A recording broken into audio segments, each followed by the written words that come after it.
Hi everyone, Namaskar and welcome to Curries with Bumbi. Today I will be showing you how to make mango pudding using basic ingredients that we all usually have at home. To begin, take any heat-proof bowl which can be glass or steel. In it, I added 2 large eggs. If your eggs are small, then use 3 eggs. Next comes sugar, then cornflour or cornstarch, depending on how you want to call it, and little bit of milk. Using a whisk, mix everything very well.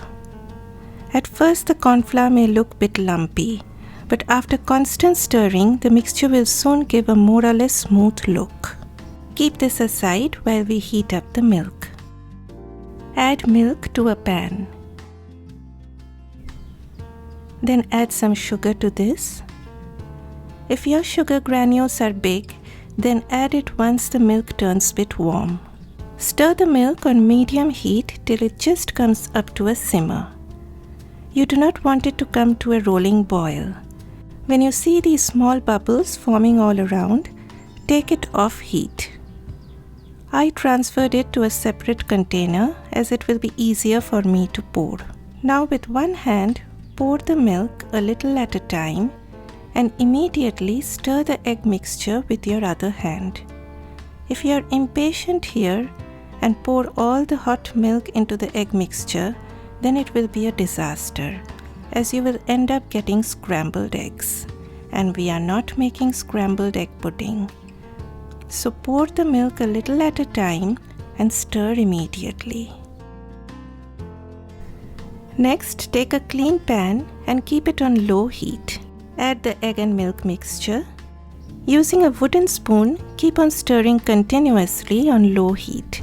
I like adding a little bit of elaichi powder or cardamom powder, but you can even add a drop of vanilla essence. Please do not add too much, as you want the smell of mangoes to dominate here. You cannot leave this at any time, as that will lead to the formation of lumps. So you have to continuously keep on stirring on low heat to get that smooth texture. The milk will soon start to thicken up. You want it to get a mayonnaise kind of consistency. It is still quite thin, so I am going to thicken it a little more.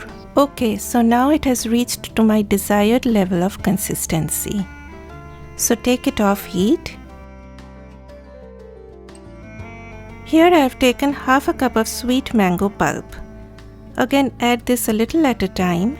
Always do this off heat, as the milk sometimes curdle as soon as the mangoes are added. I'm always that what if kind of a person. Like, what if the milk curdles? So I do this off heat, and I even add the mango pulp a little at a time. I don't like to rush when it comes to these kind of recipes. Next, I'm going to strain this, so that if there are any lumps or egg solids, we can easily get rid of them. After all, you would like the pudding to be smooth and velvety. And I don't know whether you can see it or not, but there is this tiny eggshell caught in the strainer. Again, my what if policy proved to be so good. I mean, what if that eggshell would have landed into someone's bowl other than you? And please do not forget to scrape all that pudding from the back of your strainer. Next, using a wet spoon or a spatula, level out the top. Allow it to cool down a little and then put it in the refrigerator for about 4 hours or more. Serve this with some chopped mango pieces and enjoy this deliciousness on a hot summer day. I'm sure you are going to love it. This is Bumbi, and thanks for joining me. Bye bye.